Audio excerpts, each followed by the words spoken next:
Hello, I am Derek, aka I am the one who nerds over on Twitch and here on YouTube as bonus commentary. I am joined by your channel's rightful host, Maggie, aka Pretty Guardian. This is part 2 of a 2-part conversation regarding Critical Role, The Legend of Vox Machina. Over on my channel, bonus commentary, you can find that first part of that conversation. We were just talking about how much we loved season 1, the things we liked, the things we wanted to see differently. But for now, what we want to do is talk a bit more in depth about season 2, going through each episode. I guess my question starts with you, Maggie. With the Chroma Conclave, yes, what are your thoughts? I think that they are a wonderful set of villains. Just how unique each of the dragons are, how they each have their own personalities and skill sets, and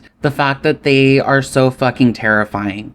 Like, if Brimscythe came in and started just spewing acid all over my city, that would be the end. Game over. Done. Absolutely. For me, it was something that was really interesting to see because, as we talked about in the prior episode, this was a build-up.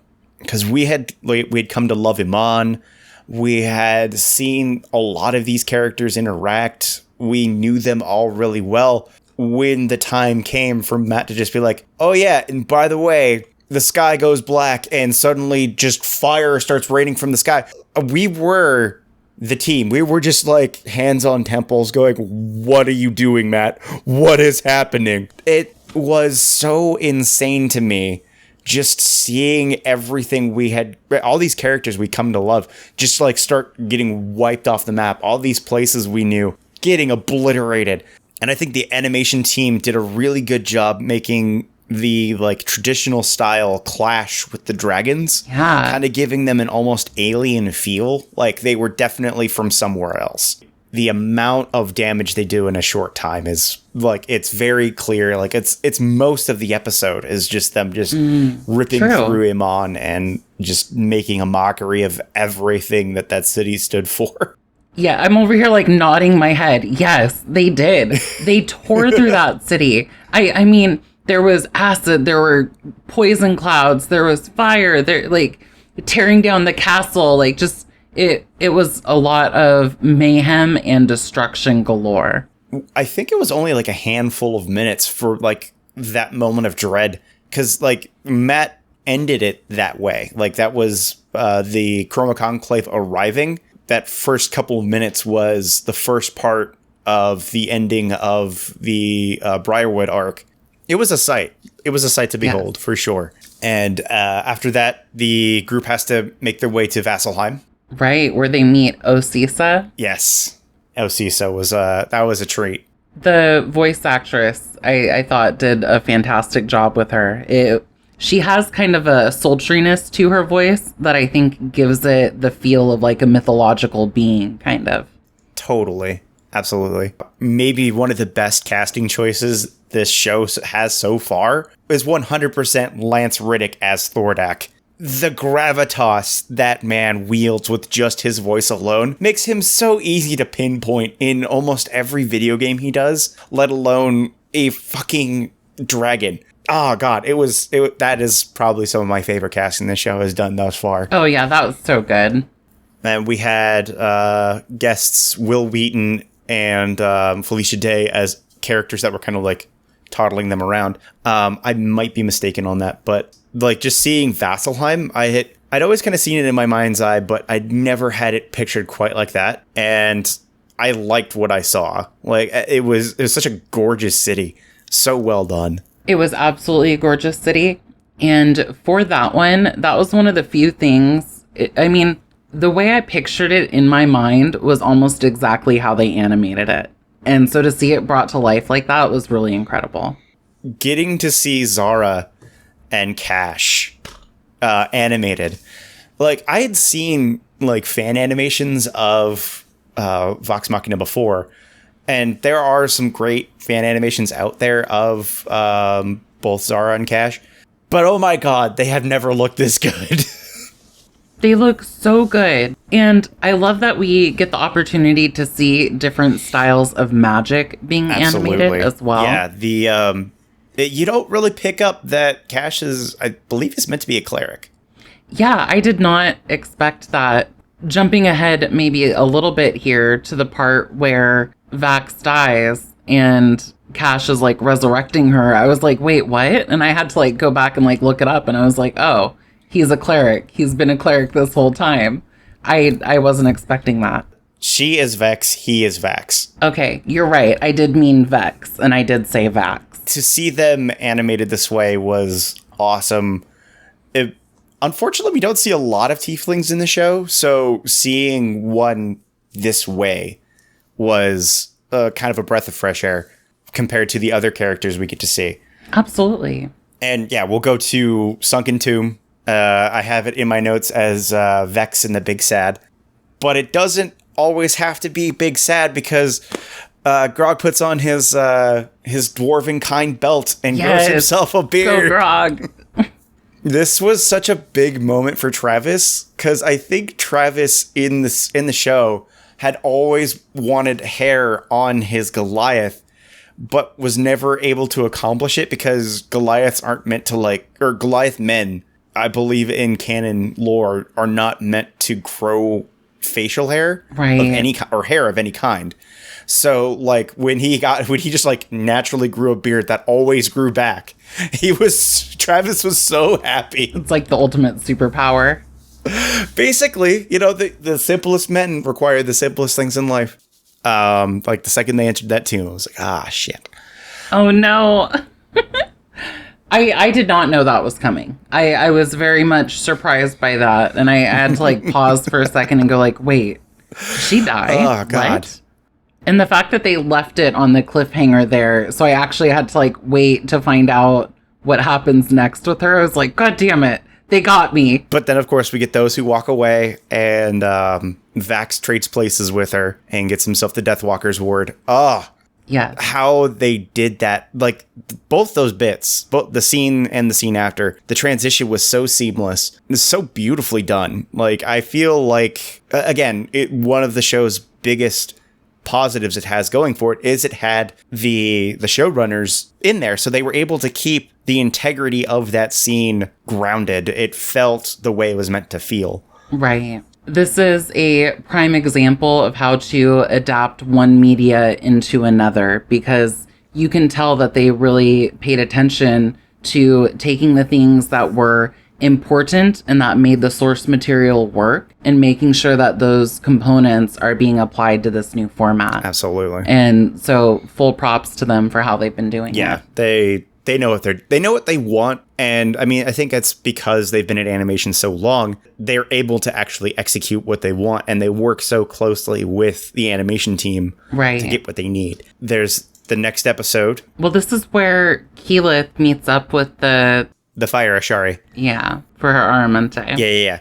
We were talking about this when we were setting up how we wanted to do this, and you were like, so was Alora always like, did we know she was alive?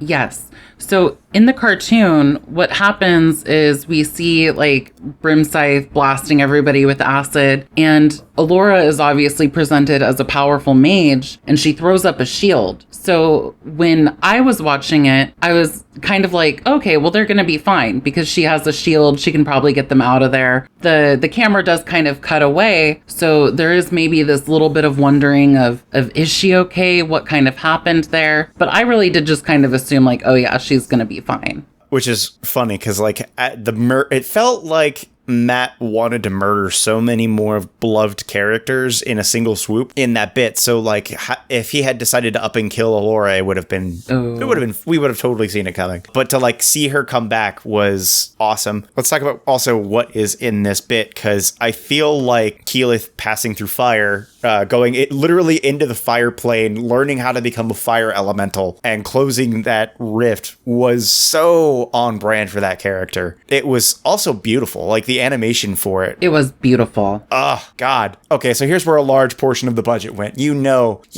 damn well Matt was like, okay, here's a couple more bucks. Make my wife look even cooler if you can possibly do that. Please and thank you. And what we get is Marisha just looking like her character looking fucking superb. Papa Keyleth, that was fun. Papa Keyleth. And we get a little bit of lore into what's going on there with Keyleth. I also like how they do sneak little bits of backstory throughout this season, because that's kind of what Matt did in this arc, was like, not only were each of the vestiges kind of like meant for someone in particular, right, there's also like lore that goes along with it. We discover that Fenthras is a bow that's in the Feywild. Grog's uncle has the Titanstone knuckles. Like, they're gonna talk about their past lives that we don't know too much about if we're just watching the cartoon. Right. And so tying that back into episode 5, Pass Through Fire with Keyleth, I felt they did a really good job of slipping in her backstory beats in the beginning there, with kind of her struggles with mastering the fire elemental part of her powers, and her mom and kind of her struggles there. So then when she does have her big transformation and her big moment, it has real weight behind it. And not just within that episode, but within season 1, we kind of see her struggle and try to kind of build her confidence. In this episode, they really like set her up, and it was very well done. Yeah, so I couldn't agree more. And then we move on to into Ryan Cleft when we discover the Tell me about the music. Oh, it's easy to do. I think, if I'm not mistaken, that was an actual fight that played out a lot differently. It's been a few years, but I think the ending was the same. Matt was making it more combat friendly. This was such a brilliant alternative. Literally having him be wounded. I thought Scanlan was going to do Vicious Mockery, which is in D&D a spell that hits your target psychically. But like when he sang about his one true love being away from him, I was like, oh man, who's cutting onions? I'm gonna hurt. I know. It was such a beautiful song, and it was so wonderfully animated. And from a storytelling perspective, what really impressed me about it is not only does it kind of push the plot forward with what's happening here as far as like getting the Sphinx on their side and everything. You know, when Sam begins that song, or I say Sam, when Scanlan begins that song. Absolutely. He says, you know, give me this moment of sincerity. And that's where we start seeing that more sincere, thoughtful side of Scanlan as well. So not only is it resolving this immediate plot, but it's opening up this different facet of this character. Double whammy. Yeah, that was great. And also to kind of another moment of applause for the animation team, separating the Sphinx into like a more CG look to kind of give it that more alien look, to separate it from our major cast, was a brilliant choice. I loved that. It was good. Let's talk about the Fey realm. Honestly, fantastic. Loved it. Yes. The Fey realm was chocolate on top of a already amazing treat. Never having played D&D at that point, or at least having made it that far into D&D, the Fey realm, or like realms that are like our own but have this weird twist to them, was such a crazy concept. And to hear Matt just like expertly talk about it, like, this is what I imagined. This was so wonderfully executed, and seeing Percy be a total dork about it for most of the episode. That was so funny. Oh God, I loved it for him. It was so great. This is, of course, when we see a split in the party. We haven't really talked about Grog's like pseudo addiction to Craven Edge and how it had nearly killed Pike, his best buddies. I also love that they're best buddies. They do that in the show, and it never ceases to put a smile on my face. Yeah, we see the party get split. Half the party goes to the Fey realm, the other half stays in the material, and we get Making My Way. I think it was this episode. Yeah. When they bring him to Wilhand. If you haven't seen the actual show, there's a running gag of Matt using the phrase, "You guys make your way," and everyone, without ever once skipping a beat, just goes, "Making my way downtown." So the fact that they had they had a song called "Making My Way," brilliance. Loved it. Loved everything about it. What was your response to the Feywild and just everything we got? I loved the Feywild. So when they journey into the Feywild, you can just see the vibrancy of the colors increase. And there's all these fantastical monsters flying around. And the flora and fauna is just alien and beautiful and verdant. And for me, this is just kind of my favorite type of like fantasy setting, where it just really takes that fantasy and then turns it up, like breaks the volume knob, turns it up past 11. Absolutely. And so I really loved it from that aspect. The animation was just so rich. There were so many different components to it. You could absolutely stare at it for an hour and find something new. Totally. Of course, the next one is the Echo Tree. The fight between, yes, where Vex gets Fenthras from, what is that creature? I in my notes, I wrote down wooden fey monster. Much like the series, he comes and goes pretty quickly. Well, until this point, I feel like Vex has been a lot of talk, and you can tell that she's like tough and maybe a little sophisticated, and I love her character, but this was kind of the first time where she really got to shine by herself fighting this monster, and it was just an epic fight of her like sliding around branches, shooting off arrows, dodging blasts. Like it was really epic. This is my own curiosity. What were kind of the differences between the actual play versus what we saw in the animation? Very little difference, really? To be perfectly honest. It was basically from Fey Realm to Echo Tree, the two episodes. We see Vex kind of being broken down and trying to get acceptance. Right, from her. And that's what, when Sandor tries to, like, when he's trying to make a deal with the devil with her, that's kind of what happens. He kind of uses a lot of her past against her and, like, tries to, like, woo her, sort of, but she's Vex. Like, you just don't. Right.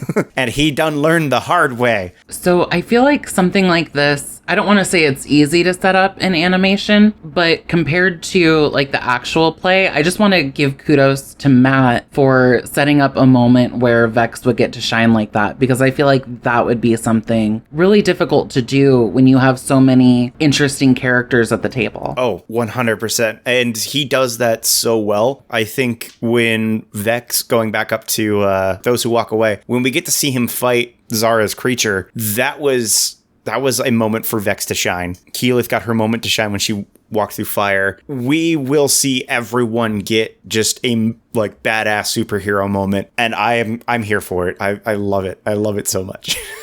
Yes. Well, speaking about everybody getting their badass superhero moments, let's talk about Grog's moments starting in episode 9, A Test of Pride. I knew that Grog had trouble with his uncle, and when they talk about, oh yeah, I showed up on my doorstep closer to dead than being alive, I never imagined it being as brutal as it was portrayed in the show. Right. It was almost, I hate to say it was almost hard to watch. We've grown to love Grog. Yes. And we know this is a different Grog, but to see our boy get beat up that way and humbled, it was like, my boy, what have they done to my boy? They massacred my boy. It hurt to watch. Not my boy. But yeah, like getting to learn about Grog's backstory, seeing him defend Wilhan. They do talk about that in the live play show. So to like see it animated as beautifully as it was just, I'm here for it. They did a great job with that. I feel like we're hesitating to go to 10 because I know how you feel about episode 10. Yes. Well, I'm going to just tell the audience how I feel about episode 10. This is the kill box. So this is where we see Grog go up against his uncle, and then he gets his ass handed to him, and he calls in his team, Vox Machina, fuck shit up. And they do. This whole scene, to me, is just one of the most beautifully animated fight scenes I've seen in animation. And it's just kind of every component of it. Like, starting with Scanlan coming in with his heavy metal rage song. It was so fucking good. All of the cast members kind of get featured in this fight. And it's just savage and brutal. There's blood and dismemberment and epic music. And it just comes together into this culmination of animated glory. I can't wait for this soundtrack to make its way to streaming services so I can listen to this particular song over and over and over again.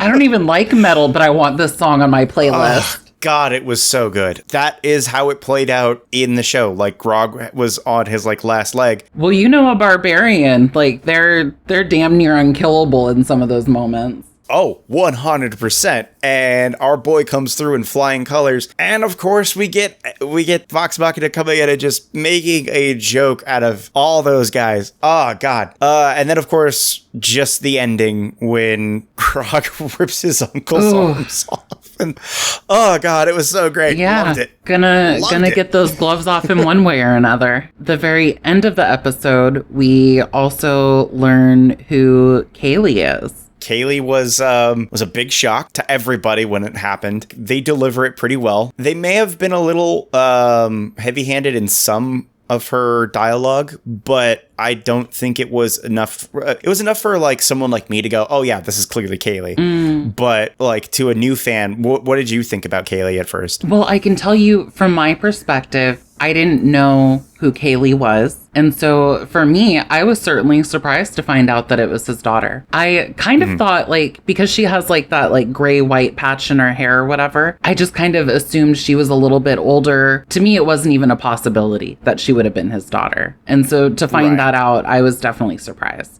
At this point in the series, we've kind of seen each of the characters have people from their past who have kind of come back into the series and into their lives and kind of bring different bits of their story into there. And I feel like the way that they introduced Kaylee as Scanlan's daughter was a very different way from what we've seen with the rest of the characters. If you didn't know, would be kind of from left field. Totally makes sense. Belly of the Beast was awesome. I loved the bit where Percy was explaining how we're going to set up and trap a dragon, and he's doing it to a bunch of Goliaths that don't know what the hell he's talking about. That was so Percy. It was so on brand. It was great. That's awesome. And that's awesome that Taliesin got the opportunity to roleplay that aspect of his character too. He's a giant dork, and I love it when we get to see him just let that freak flag fly. Yes.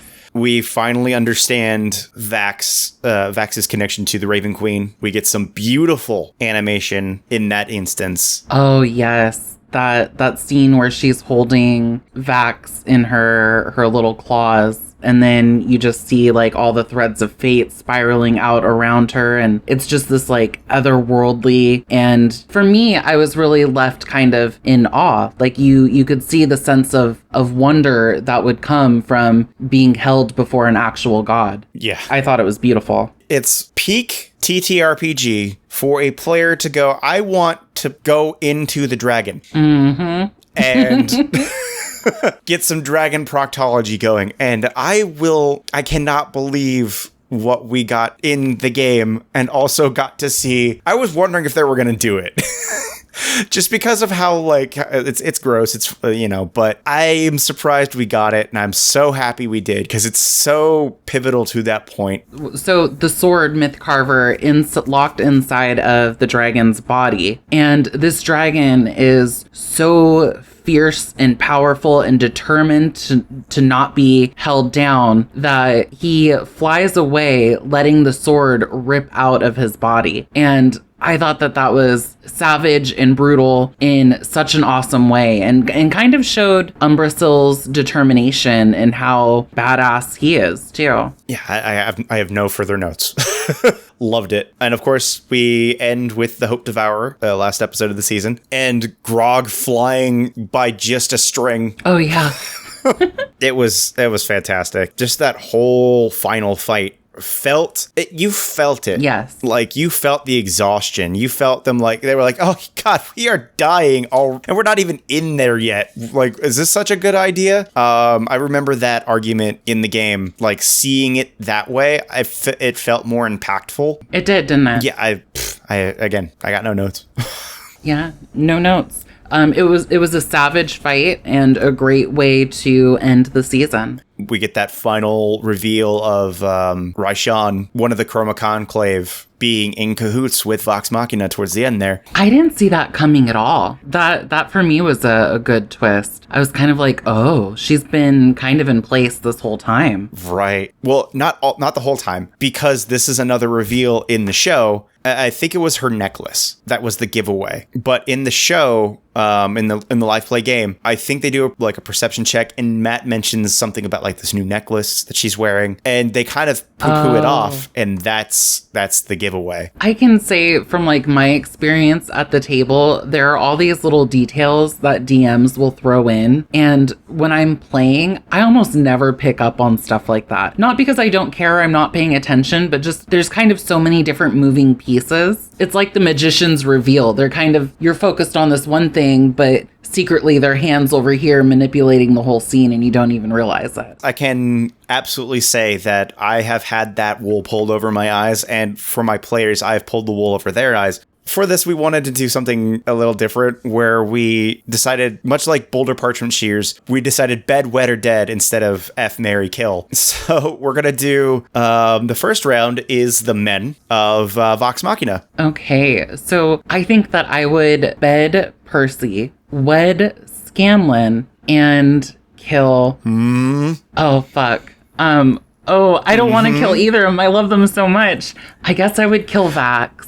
If it's any consolation, Deathwalker's word. Go ahead. What's yours? Okay, so I'm gonna wed Percy because he's rich and he's smart, and I feel like that would be good for me for a while. Hey. I would kill Grog only because I feel like he would just appreciate the good fight beforehand. Oh yeah, I could see that. And then probably I'd have to bed Vax.